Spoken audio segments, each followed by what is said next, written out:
Hi అండి, welcome back to our channel. నేను మీ కృష్ణ. ఈరోజు మన వీడియోలో హెల్దీ బ్రేక్ఫాస్ట్ రెసిపీ రాగులతో కిచిడి చేసి చూపిస్తున్నా. ఈ వేసవిలో ఒంట్లో ఉన్న వేడిని తగ్గించి నీరసం రాకుండా రోజంతా చురుగ్గా హుషారుగా ఆరోగ్యంగా ఉండడానికి ఉదయాన్నే ఈ ఒక కప్పు రాగులతో కిచిడి తినండి. చాలా హుషారుగా ఉంటారు, ఒంటికి కూడా చలవ చేస్తుంది. పిల్లల నుంచి పెద్దవాళ్ళ వరకు ఎవరైనా తినచ్చండి. ఆరోగ్యంతో పాటు చాలా ఎనర్జెటిక్గా ఉంటాం. ఈ హెల్దీ బ్రేక్ఫాస్ట్ రెసిపీ కిచిడి ఎలా చేయాలో ఒకసారి చూద్దాం రండి. ఇప్పుడు రాగులతో కిచిడి చేసుకోవడానికి ఇలాంటి ఒక బౌల్ తీసుకొని 1 కప్పు వరకు రాగులు వేసుకోండి. ఇలా ఈ విధంగా 1 కప్పు వరకు రాగులు వేసుకున్నాక వాటర్ వేసుకొని ముందు రోజు ఓవర్ నైట్ అంతా నానపెట్టుకోవాలి. ఎర్లీ మార్నింగ్ బ్రేక్ఫాస్ట్ తినడానికి ముందు రోజు నానపెట్టుకొని పక్కన పెట్టుకోవాలి. ఇది మీరు డిన్నర్లోకి కూడా తీసుకొచ్చేయండి. ఈవినింగ్ చేసుకునేలా ఉంటే మార్నింగ్ బ్రేక్ఫాస్ట్ టైంలో కూడా నానపెట్టుకొని పక్కన పెట్టుకుంటే ఈవినింగ్ చేసుకోవడానికి డిన్నర్లోకి కూడా తినచ్చు. ఇలా ఈ విధంగా వాటర్ వేసుకొని ఈ బౌల్ని ఓవర్ నైట్ అంతా పక్కన పెట్టుకోవాలి. నెక్స్ట్ డే మార్నింగ్ ఒకసారి చెక్ చేసుకోండి. చూసారు కదా, నైట్ అంతా నానడం వల్ల రాగులు కూడా కంప్లీట్గా నానిపోయాయి. ఇలా నానపెట్టుకున్న రాగులు మొత్తం 2-3 సార్లు వరకు శుభ్రంగా వాష్ చేసుకోండి. ఇలా వాష్ చేసుకున్న రాగుల్ని ఇలాంటి ఒక ప్రెషర్ కుక్కర్ తీసుకొని ఈ ప్రెషర్ కుక్కర్లో నానపెట్టుకున్న రాగులు మొత్తం వేసుకోవాలి. రాగులు వేసుకున్నాక ఇప్పుడు వాటర్ వేసుకోండి. ఏ కప్తో రాగులు వేసుకున్నామో సేమ్ అదే కప్తో 8 కప్పుల వరకు వాటర్ వేసుకొని కుక్కర్ మూత పెట్టి 3 to 4 విజిల్స్ వచ్చే వరకు కుక్ చేసుకోవాలి. కుక్కర్ విజిల్ వచ్చేలోపు పెసరపప్పు రైస్ డ్రై రోస్ట్ చేసుకొని పక్కన పెట్టుకోండి. స్టవ్ ఆన్ చేసి ప్యాన్ పెట్టుకున్నాక ఏ కప్తో రాగులు వేసుకున్నామో సేమ్ అదే కప్తో పెసరపప్పు వేసుకోండి. అందులో 1/2 కప్పు వరకు రైస్ వేసుకోవాలి. నేనైతే రేషన్ రైస్ వేసుకున్నానండి. మీ దగ్గర రేషన్ రైస్ లేకపోతే ఇంట్లో యూజ్ చేసుకున్న రైస్ కూడా వేసుకోవచ్చు. పెసరపప్పు రైస్ వేసుకున్నాక లైట్గా కలర్ చేంజ్ అయ్యే వరకు ఫ్రై చేసుకోండి. చూడండి, పెసరపప్పు లైట్గా కలర్ చేంజ్ అయినట్టు కనిపిస్తుంది కదా. ఇప్పుడు వెంటనే స్టవ్ ఆఫ్ చేసుకొని ఈ పెసరపప్పు 2-3 సార్లు వరకు శుభ్రంగా వాష్ చేసుకొని పక్కన పెట్టుకోవాలి. కుక్కర్ 4 విజిల్స్ వచ్చాక కొంచెం చల్లగా అయ్యి అప్పుడు మూత తీసుకోండి. ఇప్పుడు వాష్ చేసుకున్న పెసరపప్పు మొత్తం వేసుకోవాలి. రుచికి తగ్గ ఉప్పు వేసుకోండి. నేనైతే గల్లుప్పు వేసుకుంటున్నాను. మీ దగ్గర గల్లుప్పు లేకపోతే సాల్ట్ అయినా వేసుకోవచ్చు. చూడండి, రాగులు కూడా కంప్లీట్గా కుక్ అయిపోయాయి కదా.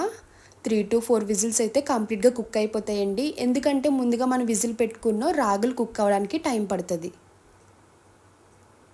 ఇప్పుడు 1 స్పూన్ వరకు ఆయిల్ వేసుకోవాలి. ఆయిల్ వేసుకున్నాక ఒకసారి కలుపుకొని కుక్కర్ మూత పెట్టి 2 విజిల్స్ వచ్చే వరకు కుక్ చేసుకోండి. పెసరపప్పు రైస్ కూడా తొందరగా కుక్ అయిపోద్ది కాబట్టి 2 విజిల్స్ అయితే సరిపోద్ది. 2 విజిల్స్ వచ్చాక ఇప్పుడు కుక్కర్ మూత తీసుకోండి. చూడండి, పెసరపప్పు రైస్ కూడా కంప్లీట్గా కుక్ అయిపోయింది కదా. ఇప్పుడు గుంటు గరిటె లాంటివి తీసుకొని మెదుపుకుంటూ కలుపుకోవాలి. చూసారు కదా, ఇలా కలుపుతుంటే కన్సిస్టెన్సీ థిక్గా ఉంది. ఇప్పుడు హాట్ వాటర్ వేసుకోండి. 1 గ్లాస్ వరకు హాట్ వాటర్ వేసుకొని కలుపుకోండి. మీరు కావాలనుకుంటే ప్రెషర్ కుక్కర్ పెట్టుకున్నప్పుడే 3 కప్పుల వరకు ఎక్స్ట్రా వేసుకోవచ్చండి. లేదంటే ఇలా కలుపుకున్నప్పుడే ఇదే టైంలో హాట్ వాటర్ వేసుకొని అయినా కలుపుకోవచ్చు. ఇలా హాట్ వాటర్ వేసుకొని కలుపుకున్నాక స్టవ్ మీద పెట్టుకొని ఒక 1 మినిట్ వరకు కుక్ చేసుకోండి. ఇప్పుడు కిచిడిలో తాలింపు వేసుకోవడానికి స్టవ్ ఆన్ చేసి ప్యాన్ పెట్టుకున్నాక 2 స్పూన్స్ వరకు నెయ్యి వేసుకోవాలి.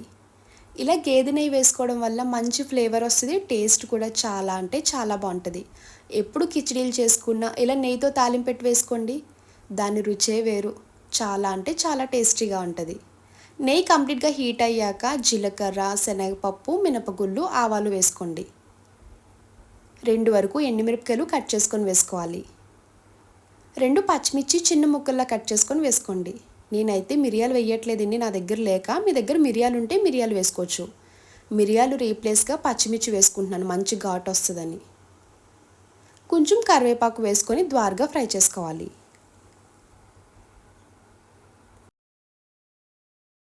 తాలింపు ఇలా ఫ్రై చేస్తున్నప్పుడే 7-8 వరకు జీడిపప్పు పలుకులు వేసుకోండి. ఇలా జీడిపప్పు వేసుకోవడం వల్ల కిచిడి తిన్నప్పుడు పలుకుల కింద తగిలితే టేస్ట్ బాగుంటుంది. చిటికెడు ఇంగువ వేసుకోవాలి. ఈ విధంగా జీడిపప్పు ఇంగువ వేసుకున్నాక ఒక 30 సెకండ్స్ వరకు ఫ్రై చేసుకుని వెంటనే స్టవ్ ఆఫ్ చేసుకోండి. ఇప్పుడు ఈ తాలింపు కిచిడీలో వేసుకోవాలి. చూడండి, ఇలా రెడీ చేసుకున్న కిచిడీలో ఇప్పుడు ఫ్రై చేసుకున్న తాలింపు మొత్తం వేసుకోవాలి. తాలింపు వేసుకున్నాక ఒకసారి కలుపుకోండి. చూసారు కదా, కిచిడీ కన్సిస్టెన్సీ విధంగా రావాలి. మరీ గట్టిగా ఉన్నా తినలేమండి, అలానే పలుచగా ఉన్నా కూడా తినలేం. ఎప్పుడు కిచిడీ చేసుకున్న కన్సిస్టెన్సీ విధంగా ఉంటే తినడానికి రుచిగా ఉంటుంది.